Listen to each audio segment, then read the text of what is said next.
On the next Electro Lounge, we've got music from all over the world, curated into 2 sweet hours of music. Electro Lounge at 9 p.m. Saturday night, only on WJCT News 89.9.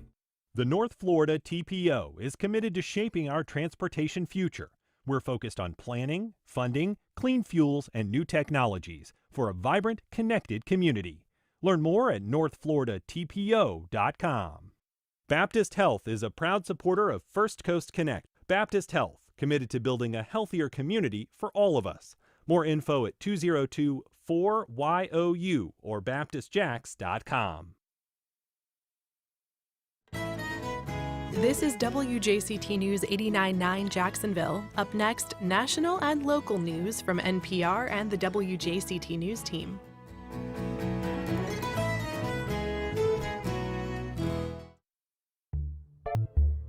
Good morning, I'm Ann Schindler, and on today's First Coast Connect, it's the biggest stories of the week. Residents react with outrage over a proposal to develop 600 acres of the Guana Preserve. The Jacksonville City Council votes to submit to state DOGE oversight. St. Johns County's search for a new superintendent turns up some controversy over former conduct. The mayor responds to gun registry concerns, and state officials hit a budget impasse. We'll talk about all that and more with our panel of journalists on our Friday Week in Review. Then, all things Jazz Fest, we get the scoop on the schedule, the logistics, and the sidestage offerings. Join the conversation. Give us a call at 904-549-2937 or email firstcoastconnect@wjct.org. It's all ahead this hour after the day's news. Live from NPR News in Washington, I'm Corva Coleman. Talks between Russian and Ukrainian delegations have apparently finished today in Turkey. They were supposed to focus on ending Russia's war in Ukraine. President Trump is on his way home from his trip to the Middle East. NPR's Franco Ordonez reports Trump is not stopping in Istanbul for the talks. At the beginning of his trip, President Trump teased that he might go to Turkey, but Russian President Vladimir Putin didn't show up. And Trump said this morning he doesn't think anything will happen until they meet. You know, they all said Putin was going and Zelensky was going, and I said, if I don't go, I guarantee Putin's not going. And he didn't go, and I understand that, but we're going to get it. We're going to get it done. We've got to get it done. Trump said it's time, and that he'll meet Putin as soon as a meeting can be set up. He didn't go to Turkey today because, he said, he needs to get back to meet his new grandchild. His daughter, Tiffany, just had a baby. Franco Ordonez, NPR News, Abu Dhabi. While he was in the Mideast, President Trump signed several agreements worth hundreds of billions of dollars. They include agreements to invest in the U.S., such as an aircraft maker, Boeing. Trump's last day today was in the United Arab Emirates. Before he left, Trump stopped at the Sheikh Zayed Grand Mosque in Abu Dhabi. It's his first publicly known visit to a Muslim house of worship during his time in office. House Republicans are proceeding with plans to advance a massive tax bill today. The measure contains much of President Trump's agenda. But NPR's Elena Moore reports top lawmakers have yet to agree on a final version. The House Budget Committee is holding a hearing on the legislation in hopes of meeting House Speaker Mike Johnson's goal for a full House vote by Memorial Day. But Johnson is balancing competing demands. A handful of members representing districts with high local property taxes say their support is tied to an increase in the state and local tax deduction, or SALT. But conservative hardliners warn that any changes must be balanced with more cuts. All this as fights also continue over proposed cuts to Medicaid. Getting these groups to agree will be crucial if the GOP wants to advance this bill. Elena Moore, NPR News. There's a train strike now underway in New Jersey. Train engineers for the New Jersey transit system have walked off the job. They're demanding wages that are comparable to those of other transit workers in the same region. New Jersey Governor Phil Murphy says there's more work ahead at the bargaining table. We must reach a final deal that is both fair to employees and at the same time affordable for New Jersey's commuters and taxpayers. New Jersey officials are asking state residents to work from home if possible. If people need to commute into New York for work, officials say they're offering some additional buses to ferry them. You're listening to NPR News from Washington. You're listening to WJCT News 89.9 in Jacksonville. Good morning, I'm Stephen Ponson. It is now 9:04. More than 200 people gathered this week to learn more about a Jacksonville Transportation Authority project that could see a nearly 2.5-mile-long sidewalk built on Mandarin Road. Some at the Mandarin Community Club meeting are concerned that the construction could result in the removal of live oak trees on Mandarin Road, which is a protected corridor that prohibits tree removal. But neighbor Gabriele Dempsey with Greenscape Jacksonville believes residents understand that the trees provide shade, but they also know that sidewalks are needed for safety. Mandarin Road has been a two-lane road for 50 years, and now we have bike pelotons and half of St. Johns County cutting through it.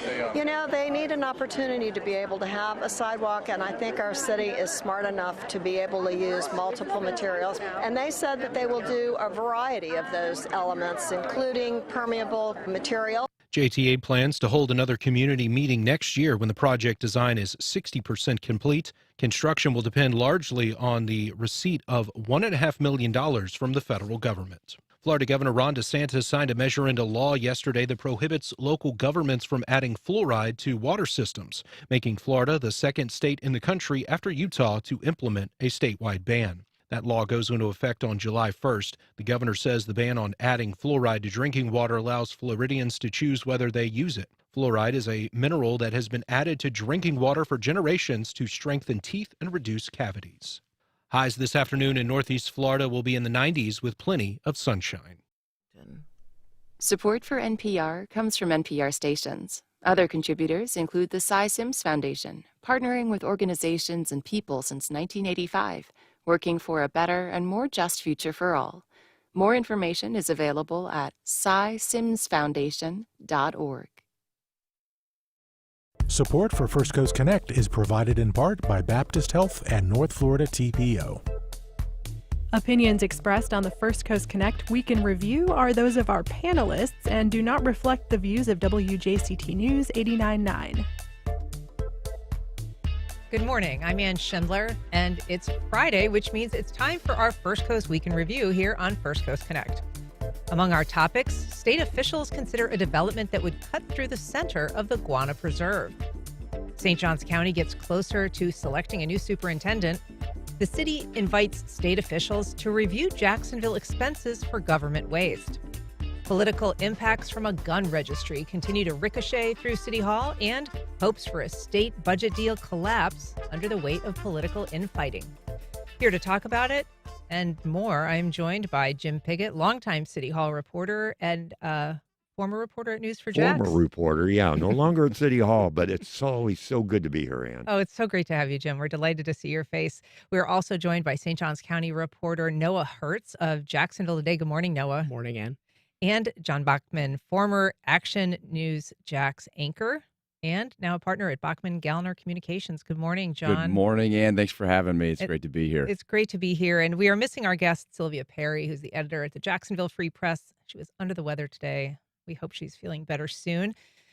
So, Noah, I'm going to start with a story that you broke yesterday for Jacksonville Today involving a developer's request to acquire hundreds of acres of land in the Guana Preserve, sort of the land in Ponte Vedra, colloquially known, I guess, as the Guana Preserve. But explain to us what's going on. This came as a real shock to a lot of people. Amen to that. Yeah, it was really reminding me a lot of the state park debacle from last year, where this proposal just kind of came out of nowhere from the Department of Environmental Protection to put up lodges and golf courses in state parks across the state. This is a lot more localized. In this case, it was a DEP meeting that popped up the absolute minimum of the legally required notice amount of time, which is just under a week online, for an item that they're going to talk about, which is, like you said, a proposed land swap for 600 acres in the Guana Preserve to trade to a strange little company that there's not much information about called Upland LLC. And they are trying to trade 3,000 acres of conservation land pretty much scattered in little pockets across the state. It's in Osceola, Lafayette. There's like a couple hundred acres in St. John's and some in Volusia County. They want to trade that 3,000 for this 600 in the Guana Preserve.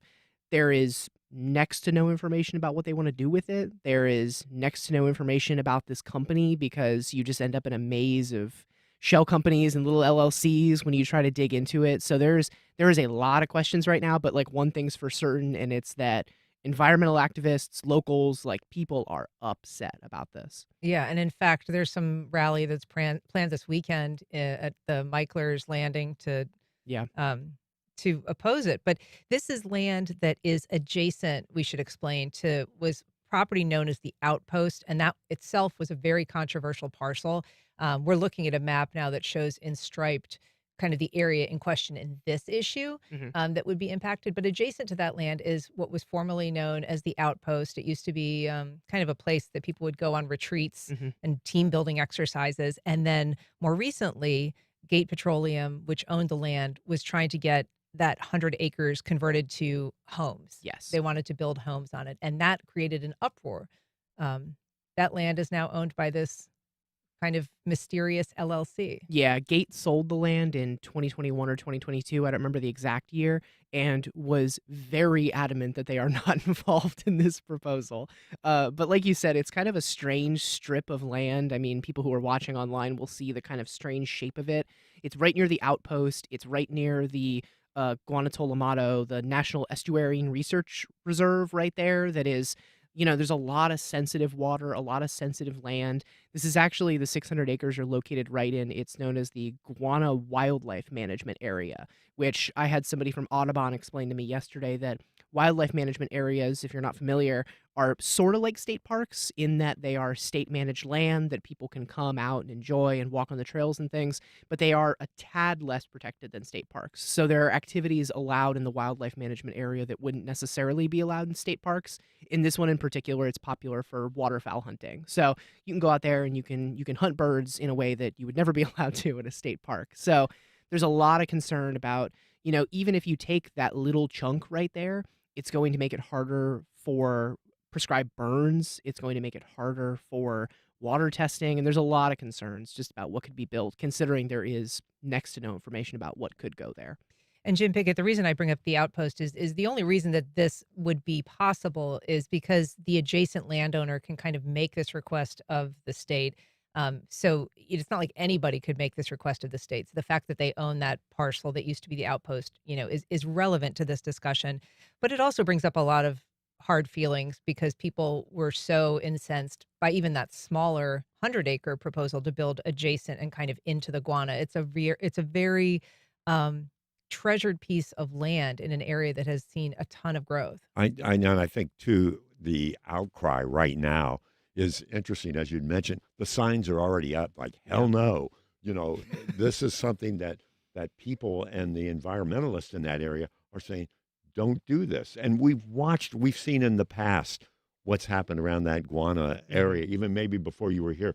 I don't know if you recall when they took A1A and moved it to make room for the Serenata Beach. Yeah, exactly.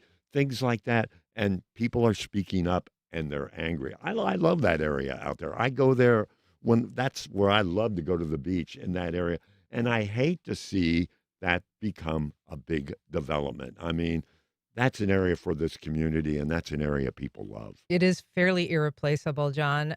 Stop the swap is, I think, what their slogan is. Yeah, that's right. It's going to be on a lot of signs Saturday morning. Yeah. Yeah, and, the timing, though, is, to Noah's point, one thing that people take issue with because it sort of pops up on this very obscure state board, that has this enormous power to approve this kind of a deal. But nobody knew about it until yesterday afternoon. And it impacts so many people, could impact, this property really and its future. Well, it's going to test the mettle of the folks who are passionate about this and what they can do in the next week to try to rustle up enough support to try to stop it. Mm-hmm. Yeah. And it, that's going to be a tall order. But although as Ponte Vedra, there are some, significant resources. There's some deep pockets there. There's people with a lot of influence at the state level. Yeah, absolutely. And they're going to need that influence, right? Because this is a state level issue. It's not just a local issue. Sure. Even though the passion is certainly local. Yeah, it almost isn't a local issue, right? It isn't really. I mean, really is. That's why I was saying it reminded me so much of the state park issue, whereas that was immediately a state issue, because there were proposals all over the state. I mean, locally here there was the proposal for the Lodge and Anastasia State Park, but there were proposals all over the state. So it made sense when people all over the state were angry about it. But I mean, I was seeing things shared yesterday from like the statewide Florida Wildlife Federation opposing this. So it really rapidly has gotten a lot of state attention, and it'll be interesting to see whether there's a large enough crowd goes to Tallahassee next Wednesday for this board meeting to oppose it in person too. And we should say we don't have any idea what could go on this property. All the filing indicates is that the developer would avoid wetlands. Yes. Leading to the assumption that the uplands would be used for something, but one would have to assume. Right. Yes. Do we know much about the swap of? I know it goes around the state, but what are they swapping? The proposal is to swap for 3,000 acres of a bunch of weird little pockets of land around the state. And my understanding of that is that those lands would then be kept as conservation land. It says that some of them are already conservation land. They're privately owned in a lot of cases, so they would be maintained as conservation land. So on paper, I have not had the opportunity to talk to anybody from the state or any proponents of this, but I could very easily see the argument made that, look, we're trading 600 acres for 3,000 acres, and that's so much more conservation land that we're going to be able to really maintain and keep safe. However, local people who say that this has been conservation land, really protected land, this area for 40, 50 years, it's a betrayal of local trust to just suddenly decide, we know this is protected land, but in order to okay this swap, the board that's going to discuss it next Wednesday will give a verdict to the state, and then the governor's office and his cabinet will decide. But they have to decide whether this land is no longer needed to be conservation area. Well, John, one thing that's interesting is, I mean, the value of contiguous land is, I was just going to say. There's a premium on that. And you can see in all the acquisitions that the state has prioritized that they're always trying to build on existing parcels and to create corridors and to extend existing boundaries of conservation lands. And so removing a chunk of it, while it may not be significant, and you may get a much larger, 5-to-1, additional lands, there is certainly a discernible loss. The argument is quality over quantity, right? And I think I saw on one of the stations last night, I think it was the Guana Riverkeeper, might have been the Matanzas Riverkeeper, probably. Matanzas Riverkeeper, sorry, yes. Who's saying, look, this is a quality issue, not necessarily quantity. So on paper, it's 3,000 versus 600, but what are we really looking at there? And that is an argument certainly made that the contiguous aspect of this is very important. Yeah. We have an email from Susie. She says the Osceola National Forest area is one of the only places near to Jacksonville where you can look up in the sky and see the Milky Way. There's so much light pollution. I would really hate for us not to be able to see this anymore due to all the light pollution with nearby development. Well, that's an issue we're going to continue to watch. And Noah, I know we'll be watching reporting after this weekend's protest and next week's meeting. But I do want to move on now to a topic that has continued to dominate headlines here. It is this issue of the City Hall gun registry. This emerged after the state attorney began an investigation into whether the city was maintaining a registry of people with concealed carry weapons entering City Hall and another building known as the Yates Building. So this is your territory, Jim Piggott. Your longtime stomping grounds. You were in that building every single day, and you know that the gun rules changed a little bit. So did the security rules in your time there. Oh, a lot of security rules changed there. I think on this, it's going to be interesting how this plays out. We've been seeing a lot of reporting, as you mentioned. Action News has done quite a bit on this. Jake has really gone after it, but Jake Stofan, yeah, Jake Stofan, and watching, the mayor's reaction to this, of when this rule was set up, where they kept this registry, happening one day before she actually took office. And then we saw Mayor Lenny Curry speak out on this as well, saying, I had nothing to do with this. I know nothing about this at all. It's interesting what's going to play out. It was an employee in Public Works who they really haven't mentioned a lot of the names on that. The Times Union has done a lot with this as well. But saying, okay, we're going to start this registry, and it's something the private security company that looks at City Hall started doing this for people carrying concealed weapons. But once that law changed that, anybody can walk in with that, it's just amazing what's happening there. This is all going to play out. It's a political aspect of what's going on at City Hall, City Council, and the mayor's office, because I know a lot of this was the City Council first raising, hey, what's this registry going on? This is illegal. And then the state attorney's office is now involved looking into what's happening here. Subpoenas have been flying about. It's just going to be a big political showdown. We actually spoke to Mayor Donna Deegan earlier this week about this. Let's take a listen to what she had to say. This directive was written before I came into office. I'll say that again. It was written before I came into office, before I was sworn in. And we know that from documentation. So we don't know how long before that was under discussion. But apparently it was simply sent from a city employee to a security firm. And beyond that, we have to wait for the investigation to find out what else happened. I can simply tell you it never made it to my level, never made it to me. And as soon as I found out about it, we stopped the practice. And so she's talking about the registry there, John.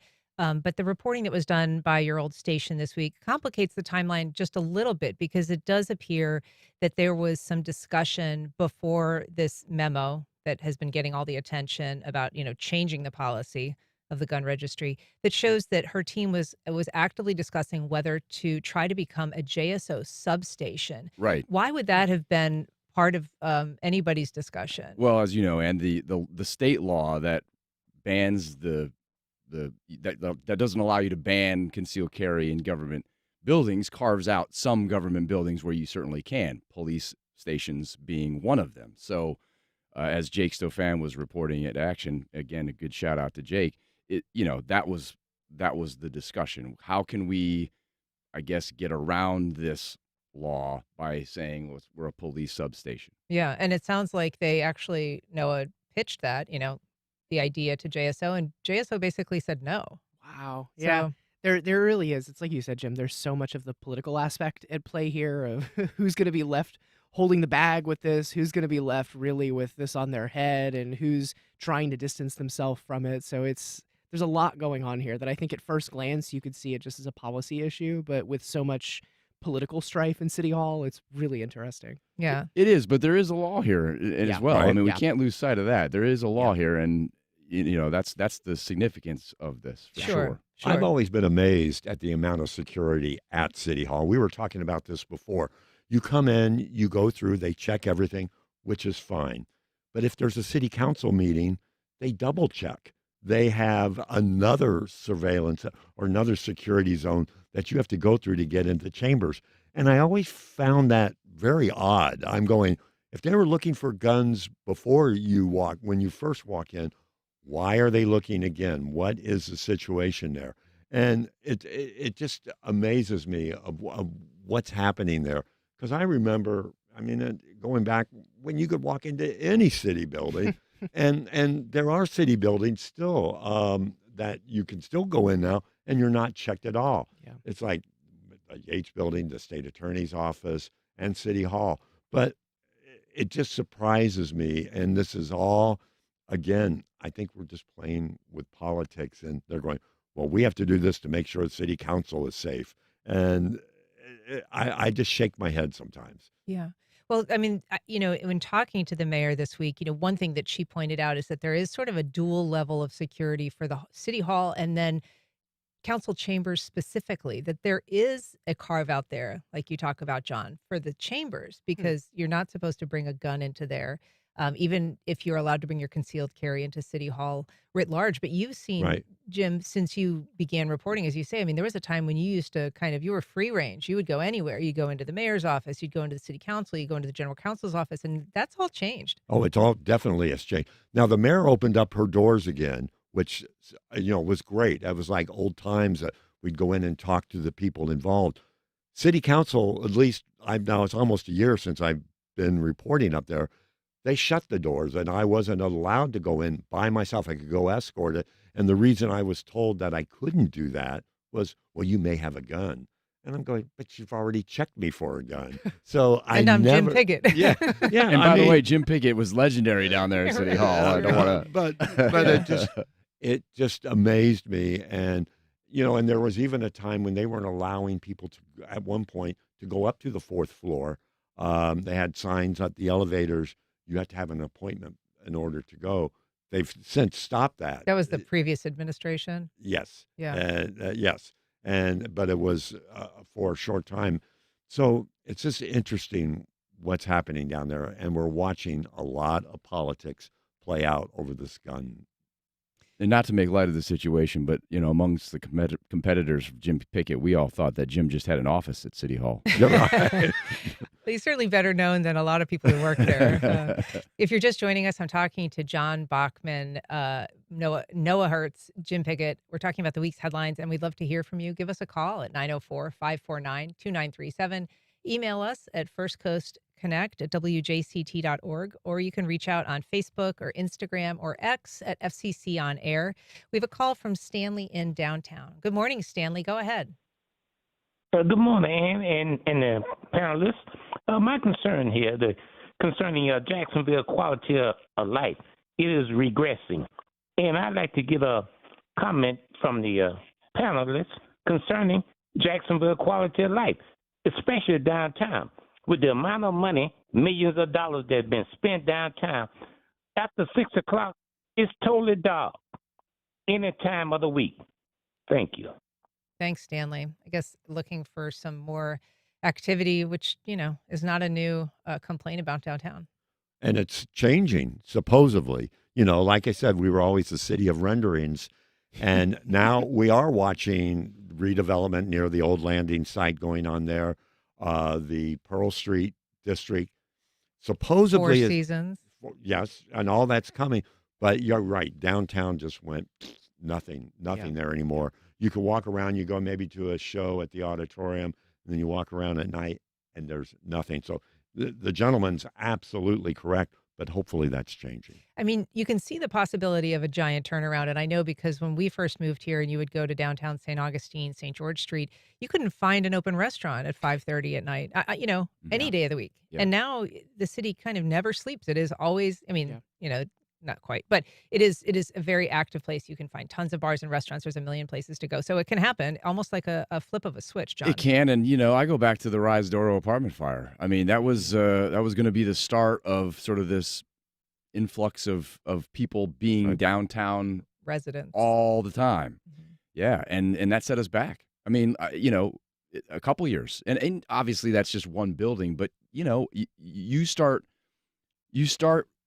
making a snowman with a snowball, and you got to have something, and that was kind of the something, right? Yeah. And you've got people on the South Bank, but gosh, you got to go all the way across the river to go downtown. Yeah, but everybody's in Brooklyn now too, and in that area, and Brooklyn is happening. Yeah, and Riverside, and right. there are pockets, but actually downtown, he's right. There's not a lot. I wouldn't say there's nothing, but there's not a lot. Yeah, and I think it's coming, but we've been saying I've been here 11 years now, and I remember when I first got here, Burrish and I were talking off camera, and I was telling him all these grand plans that I was learning about at City Hall, and this place is coming, and it's going to be a couple years. I think I still owe him a steak dinner because we made a bet and I lost, but I stand by it. It might be a decade off, but I think it's coming. Yeah. Well, it was there with the landing. It was. I mean, that was, you went to the landing, mm-hmm. and people came by boat, they came by car. Oh, there's no place to park and all that. But it really did work. And tearing that down was a mistake. I'm sorry. That to me was one of the biggest mistakes that ever happened. I know they're trying to rectify that, but we'll see what happens. Yeah, I mean, that, I always wonder what would have, if you'd taken the money that was invested in tearing down and kind of recreating this piece of land to make it suitable for development. If you'd taken that $25 or $30 million that it cost, and to buy out the owner, that could have been well invested in a project that probably needed $11 million of overhaul. You could also argue it needed a lot more than that. That place was pretty. But it was a place for bars, restaurants. It was. And when events happened, you went there. All of the games, the fireworks, Christmas. Was the center of downtown, and it was a shame to see that go away. And it was a place when people came to watch a football game that you would send them, right? That's where Right. you go. Yeah, pep rallies and everything. There. But it Right. wasn't the last several years. No, I mean, it really that's wasn't. true. It wasn't even close. Well, they just let it go. They just let it go to pot. Yeah. Right. Yeah. Right. We've got a call from Marie in Kernan. Good morning, Marie. Go ahead. Hi, how are you? Thanks for having me. I just had a quick perspective from a City of Jacksonville employee. I'm not going to say what department I'm with, but I know that I'm bound by sunshine laws and, the idea that at any moment anyone can come to me and ask to see my emails and to get to the bottom of any issue that's going on.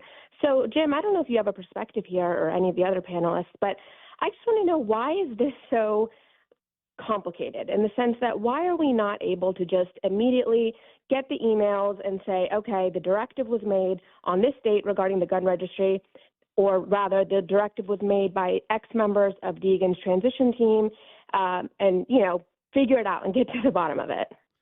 I will tell you, it used to be very easy to get those emails. It really was. I had always requested, okay, this is what I always did.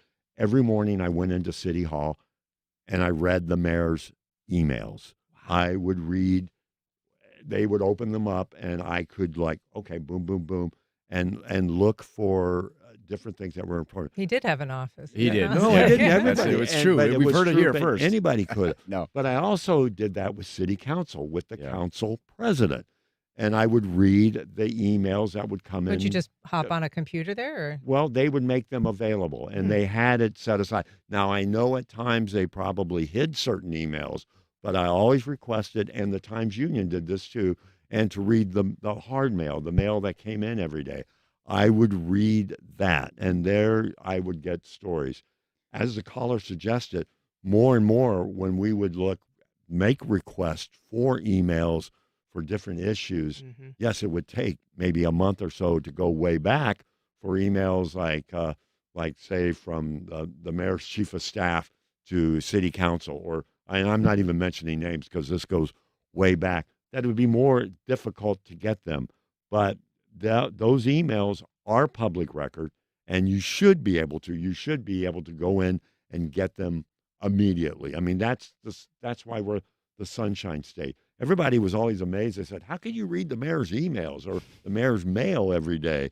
And that's because when you write to the mayor and when you write to city council, what you're writing is public, and everybody is allowed to see that. All of that's 100%. I mean, obviously but the one thing I'll point out is what I said before, is that there is a law at stake here. There is a criminal aspect that could be part of this. I'm not saying it is, but that's why the state attorney's office is investigating. And like every other criminal investigation, again, whether or not there is actually any crime involved here, I'm not suggesting that, but there is a criminal investigation underway. That changes what is available, because you have to protect that investigation to some degree. Well, I think that for the state attorney, that would, keep them from turning over things. But I think the city still has its same obligation to I think, produce records. But I don't know. Again, I'm on the outside and looking at this. All I'm saying though is, if there's a criminal investigation, that can in fact change some of what we're talking about here. Yeah. And it may be part of why, I guess is my point, that there's a slower amount of flow here, in the sense that everybody's trying to, make sure they're not stepping in it themselves. Yeah. I mean, I've certainly heard one argument, like good example, the St. John's Airport Authority is currently under investigation by the state attorney's office as well. And I put out all kinds of public records requests even before that investigation started. And then at their meeting last month, they had to say, we have lots of public records requests out and subpoenas. We have to prioritize the subpoenas, and we don't know if we'll actually be able to get to those public records requests in a timely manner. Now, I'm not sure if there's a legal issue right there. There could be, yes. But I know one argument I've heard is that there are a lot more people than just reporters filing public record requests these days. Yes, because very much so. I think a lot of people don't realize, when you read a story that says so-and-so obtained documents, sometimes that is weeks, months of lead time because of years. Years. If federal FOIA will literally I've certainly take got records requests out right now to the state that have been for 6+ months that I have not gotten back. So, and sometimes they're just not staffed to produce the records, even though they're obligated to produce the records. I mean, I recall requesting stuff from FDLE, and they said it's going to be 8 months to a year. Yeah. Anyway, it's just an answer, not necessarily an excuse or whatever, but more of an explanation for the caller. Yeah. All right. We've got a call from Jason in San Marco. Good morning, Jason. Go ahead. Good morning, and thank you. I just want to say that I've traveled all over the world. I work in downtown Jacksonville, and my observation is that the ultimate bellwether of a city's health is whether or not it has one or more Starbucks coffee company. Now, I am not advocating for Starbucks, but I'm telling you that the people that run that corporation do not think that it is worth having even a tiny little stupid kiosk in the central business district. That should tell you something about Jacksonville's viability. My additional commentary is that the Jacksonville Jaguars have a person whose job is called the director of player personnel. His job is not to actually observe the players on the field, but to know about every other player in the NFL and which ones might be suitable for the Jaguars. Whoever's job is to create buzz for downtown central business district, Jacksonville, Florida, that person maybe is not doing a great job. And we can all witness it with our own eyes when you drive around and look. I work at the Symphony, and the Symphony is doing amazing things, but in general, we have a lot of headwinds trying to generate buzz for downtown Jacksonville. I appreciate you taking my phone call. Thank you. Thanks, Jason. And we should note that it was reported, I believe, by the Business Journal in February that there is a Starbucks planned at the corner of Bay and Laura Street. So, Right. Also, shout out to Urban Grind because they are downtown. well, sure, as there well. are great coffee shops. Yeah, But, but yeah, you if remember you're his using point. that as To a his metric, point, it's sort that's of right. the But you Waffle House remember during at the hurricanes. landing when Starbucks was there, it was packed. I mean, it really was. Jim is not Jim giving is up the staying landing. on the landing. I mean, That's there his was hill. a Starbucks, Yeah. and it was busy. Yeah, there was a Really time. funny. That's true. So I want to move on now to a topic at the state level that the city is bringing to town. This is the DOGE proposal. The city council voting this week to approve a resolution. They're asking the state to basically not audit, but review city finances and make some advice or make some recommendations if they have. And this is City Councilman Terrence Freeman, who has proposed this and says it is just another layer of transparency that this will bring to the city. So we already have a local DOGE. We already have a federal DOGE, but this would be the state DOGE over the city. And the mayor says they're already doing that they're already working with the state, looking at this. I think this whole thing, again, this is an opinion, but is really, we're going to really, this upcoming budget that's coming out for the city is just going to be so stripped of everything because of situations like this. I mean, What do you yes, mean by that stripped? if you recall, okay, budget hearings should be going on shortly for the city. And there were always different aspects of different projects that they'd be doing, road projects, different projects, say for kids and all of that, that they always funded these programs. They may not have happened within the year, but 5 years down the line. Well, we always had 5-year projects going on. I think what we're going to see happen is if it doesn't happen in 1 year, it's not going to get funded. And that's going to be a danger, I think. I'm just amazed because it's going to happen. We're going to probably talk a little bit You're later. saying that because of budget shortfalls that are expected or because of this sort of DOGE Those stuff? cutting The programs. the feeling people have right now. They will be cutting these different programs coming in. And I could see that happening with the budget coming out and also with the legislature not passing their budget until the end of June now, too. Mm-hmm. That's going to affect the city budget along with everything that's happening. That's two different things to talk about. But DOGE, I think, is going to have a big effect on the city's budget coming up. Well, as you mentioned, I mean, the mayor and the city have received requests from DOGE at the state level to provide all kinds of records, as has every city government and every county around the state. So these are requests that the state has been making. They have said that it's, voluntary, but they've also asked people to comply. This makes it sort of an official policy of the city that they're going to comply. But those records have been being produced for state DOGE. John, this is not an audit, but is there a sense, I mean, one of the things that Councilmember Jimmy Peluso has said is, as Jim mentioned, the state's not doing great right now in terms of, setting an example for producing a budget. There is quite a bit of chaos in Tallahassee. There is. And, why is that? I mean, does that start at the state level or does it start at the federal level? I mean, what is causing that? And I've heard from many folks that it's, part of it too is the federal funds have slowed or stopped, particularly the COVID funds are going away. And so the gravy train, if you want to call it that, is over. So now it's okay, where are we?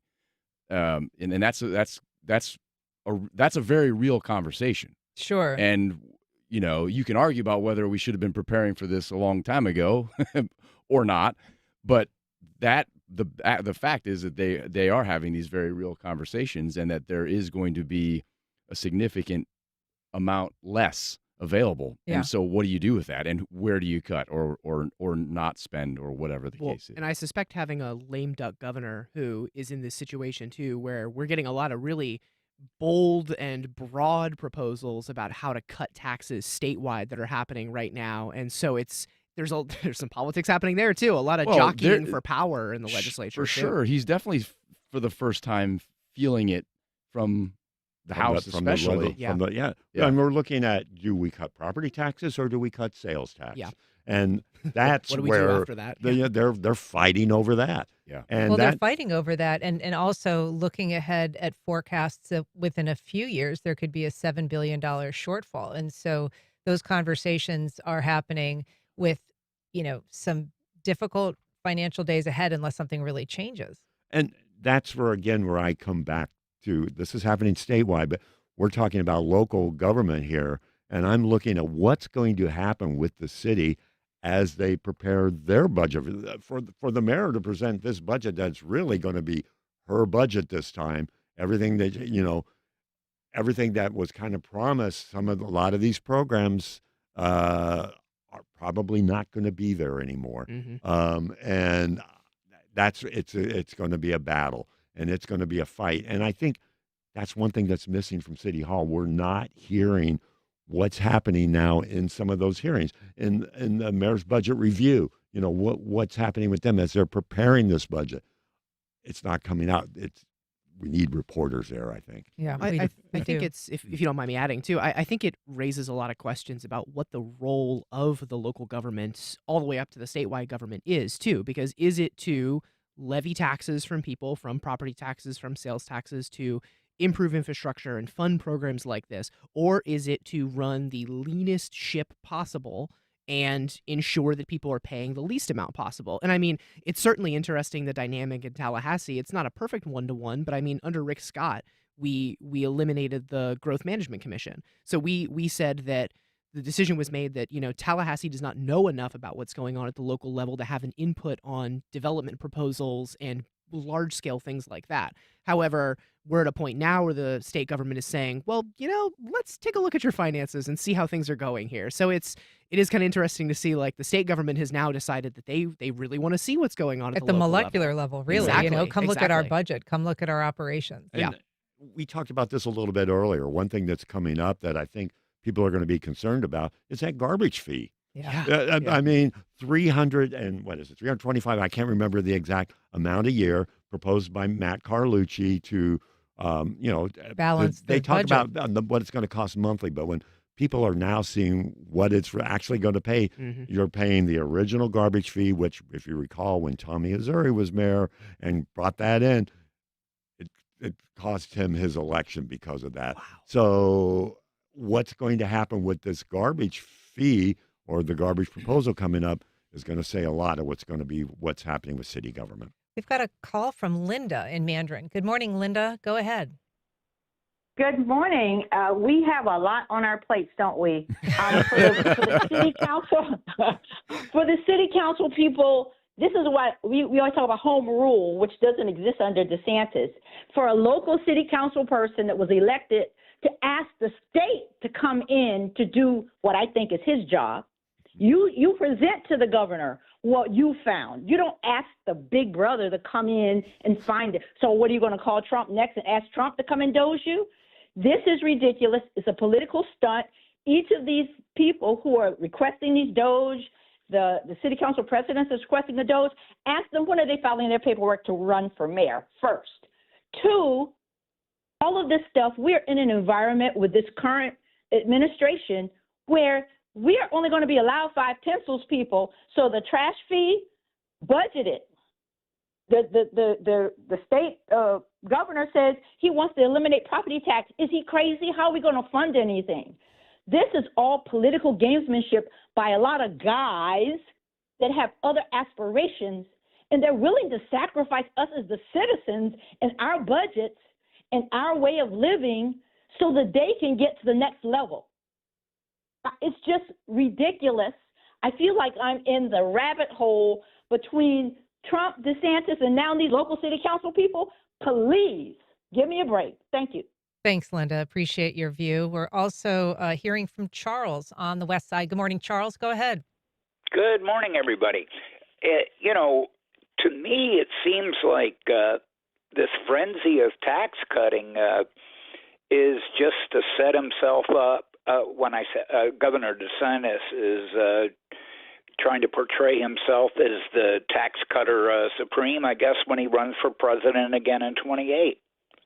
Could that be behind this tax cutting? Yeah, it's a good question. I mean, in fact, I think right now where it stands is the battle between the Senate leader, Ben Albritton, and the Speaker of the House, Daniel Perez, who are kind of trying to come to agreement about how much to cut.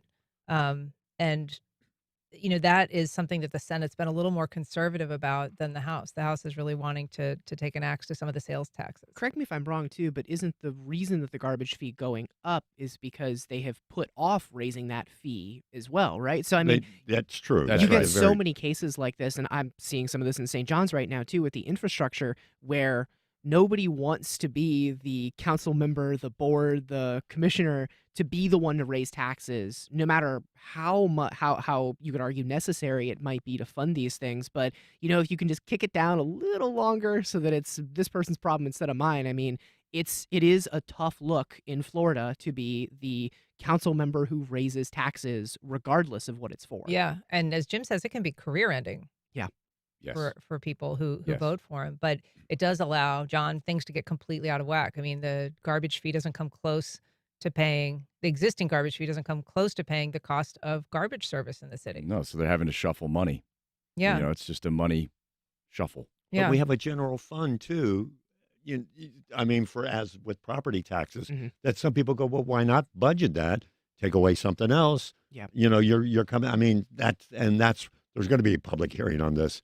And it is going to be, I think, very interesting because we're already hearing the outcry. I'm seeing that on next door.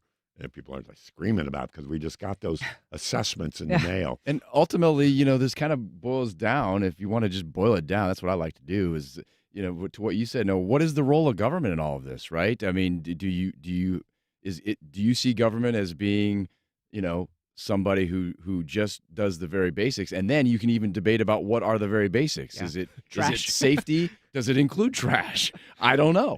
That's the debate, and that's where we are. I mean, if you really boil it down, that's where we are. It's fascinating to me. Noah, I do want to touch on another story that you've been covering is the superintendent search in St. Johns County. This is a big position for a very rapidly growing school district in this area. The current superintendent was there for, about a decade. And so there are several candidates in the running. You've found a couple of them that have a little bit of a history that could prove complicated. For sure, yeah. I mean, talk about a tricky position to be in government. St. John's is hunting for a new superintendent. They're in a really, I don't know if I would call it tricky, but it's definitely a challenging period as the district continues to grow and continues to try and make room for all the students that they have. The school district is supposed to decide who they want to be their next superintendent Tuesday morning. They are down to 4 finalists. It's 2 people from Duval and 2 from St. John's locally. There has been some trickiness. One of the superintendent finalists, who is currently the deputy superintendent in St. John's, was briefly for a couple of years the superintendent in Sarasota during the height of the COVID pandemic. He was there for about 2 years until there was an election. You might recall that the Sarasota County School Board is the one where Bridget Ziegler, one of the founders for Moms for Liberty, was. He says it was all politics. They pushed him out of the board.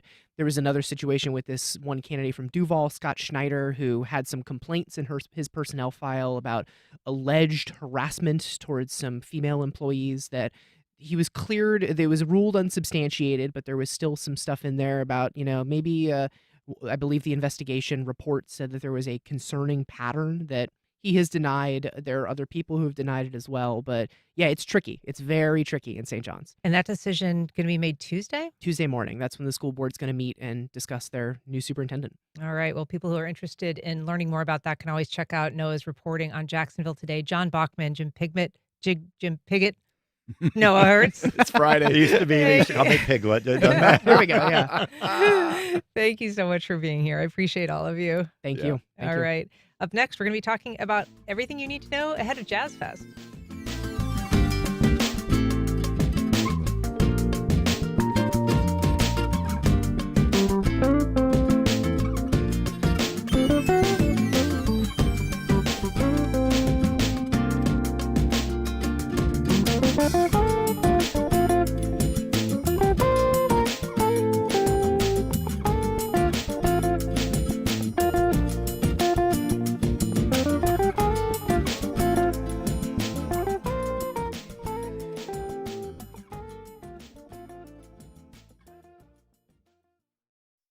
Congaree & Penn, dedicated to agriculture and culinary endeavors, offering field-to-fork dining and outdoor experiences on over 300 acres. Sip, dine, explore. Information at congareeandpenn.com. Terrell Hogan Law. I'm Wayne Hogan. Lawsuits involving strokes are complicated and require a special understanding of these life-changing events. More at terrellhoganlaw.com. The Zombies, the British band whose hits were She's Not There, Tell Her No, and Time of the Season, is the subject of a new documentary. On the next Fresh Air, our interview with lead singer Colin Blunstone. Also, we remember director James Foley, whose films included At Close Range and Glengarry Glen Ross. Join us. Today at 1 on WJCT News 89.9. On the next Florida Roundup, there are more than a dozen fewer people working at National Weather Service stations across the state as hurricane season approaches. And President Trump recently fired the head of FEMA. How might these changes impact how you get ready? Are you prepared for storm season? Email us now, radio@thefloridaroundup.org. radio@thefloridaroundup.org. I'm Tom Hudson. Then be sure to join us Friday, noon until 1.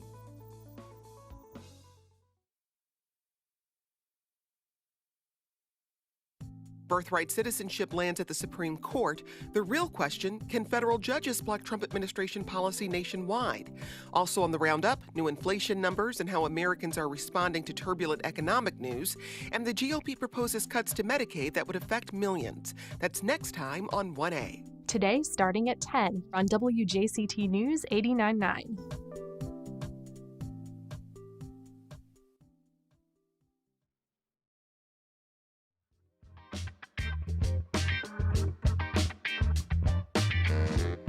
Welcome back.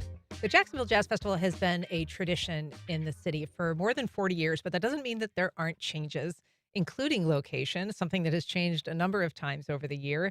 Here to get us up to speed on the lay of the land and the logistics and the live music ahead next weekend is Alex Alston, Executive Director of Sports and Entertainment for the city of Jacksonville. Good morning, Alex. Good morning. So you've got a lot of prep going on this next week. Yes, we do. We're hard at work, and the team's out there getting things ready to go. So and you say they're loading in already? Yes, they're loading in. They're at Tailgaters Parking right now. Getting all set up takes a lot of work. So. Yeah, I bet it does. Mm-hmm. And so you say Tailgaters Parking, that is the event. This is east of Everbank Stadium, and it's the first time the Jazz Fest is going to be there, but not the first time the city has done an event there. Correct. We've hosted numerous events over there over the years. This past year, we did our World of Nations celebration there in February, and the footprint seemed to work really well. The folks over there are great to work with, and we were fortunate to be able to make the move over there due to some capacity constraints at Metropolitan Park. With all the construction happening. So we feel it was a good move. We're able to consolidate one stage at Tailgaters Parking. So it's a good experience for the fans to be able to not miss any events, any acts. Sure. And historically, this has bounced around. It's been a little itinerant. It started at Mayport. It's been downtown in the streets. It's been on the lawn of the courthouse. It's been at Metro Park, as you say, the shipyard. So it's used to moving about, and I guess fans are used to following along. Yeah, correct. I mean, we would prefer to have a home, right? So eventually when this downtown development kind of reached its zenith in a few years, and we were able to have a dedicated spot for this. We envision going to one location, right? But for the time being, we have to be flexible, we have to be innovative, and we have to do what's in the best interest of the event. And if that means going to Tailgaters Parking and finding a new home for a couple of years, that's what we're going to do. All right, we got an email from Michael, which perhaps you can answer. He says, where exactly will the stages be this year? Last year, I drove around downtown where it had been for a decade plus and found empty streets. Well, that's good. It's interesting that people still aren't sure that it's one stage, but it's one stage. It will be in Tailgaters Parking. That it was where the actual festival will take place. The stage is actually called the Heart Bridge stage, presented by Publix, and that is the only stage. So I think now that I'm on with you on First Coast Connect, I'll say it again: one stage for Jazz Fest at Tailgaters Parking. I'm going to complicate that by saying there's a couple of Jazz Fest events that are off-site. There's one at the Florida Theater. There's Correct. one at Intuition Aleworks. So we do. there are some off-site things, but the main stage is where all of the other events are going to be. Yes, the main and only stage for all of the headliner performances will take place is at Tailgaters Parking at the Heart Bridge stage. Correct. So we've got Kool and the Gang, Trombone Shorty, Spyro Gyra, Tank and the Bangas, Branford Marsalis, The Roots, Janelle Monáe, a lot of musicians. It's a heck of a lineup. You know, I got to give it up for our team and our friends at AEG. You know, when we made the decision to go down to one stage, you know, it was one that was in a strategic and intentful decision. And it was because we wanted to make sure we had a lineup like this. When you have multiple stages, that means your talent pool is a little bit diluted. Obviously, we work for the city, and we can't be frivolous with taxpayer dollars. We have to make sure we're responsible with how we're using those funds that are given to us to put on this event. So in this case, we decided to have that one stage, and let's focus on making the best show possible. And we feel like we've accomplished that. And this is a free event, although people who want to reserve seats are able to kind of purchase a VIP pass. Is that correct? Correct. They were. We're happy to announce that our VIP no more. our VIP packages and our preferred seating are all sold out, except for I think the only thing we have available currently is Friday preferred seating. The difference there is preferred seating is a guaranteed seat, whereas the VIP experience includes an air conditioned tent, food and beverages, that kind of thing. Fancy bathroom. So yes, a fancier bathroom, let's say. But no, it is a free event. Everyone can come out. And we definitely encourage early arrivals with our lineup. We definitely anticipate the venue reaching capacity, particularly on Saturday and Sunday. So the earlier you arrive, the better chance you have to make sure you're getting in. What is capacity? It's between 10 and 11,000. You know, we work with our public safety officials to get that final number as the event approaches. And there's a lot of factors that go into that. But again, to avoid getting down here and parking, not being able to get in, we just advise getting here early.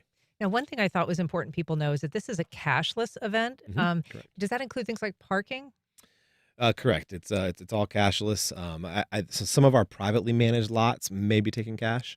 But on our website, JacksonvilleJazzFest.com, all the information about parking and the different lots is there, the prices of those lots, et cetera. But yes, the footprint itself will be cashless. So cashless, but maybe if you're going to plan on parking in someone's private lot, you might want to have a 20 or so in your pocket. Correct. Okay.